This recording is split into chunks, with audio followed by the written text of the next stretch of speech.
गुरुपौर्णिमा म्हणजेच व्यास पौर्णिमा आणि याच पौर्णिमेला आषाढी पौर्णिमा असं देखील म्हटलं जातं. गुरुपौर्णिमेचा हा उत्सव गुरु आणि शिष्याच्या पवित्र नात्याचा सन्मान करण्यासाठी साजरा केला जातो. या दिवशी शिष्य आपल्या गुरुबद्दल कृतज्ञता व्यक्त करतात आणि त्यांचे मार्गदर्शनाबद्दल आणि ज्ञानाबद्दल आभार मानतात. अंधाराकडून प्रकाशाकडे घेऊन जातो तो खरा गुरु. ज्ञानरूपी प्रकाश देऊन घडवतो तो खरा गुरु. गुरु म्हणजे ज्ञानाचा सागर, ज्यातून मिळते खरी दिशा.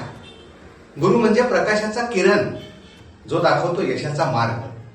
गुरुचे अस्तित्व प्रत्येकाच्या आयुष्यात दिशादर्शकाचे काम करतात आणि म्हणूनच तुकाराम महाराज म्हणतात, गुरु म्हणजे आहे काशी साती तीर्थ तयापाशी.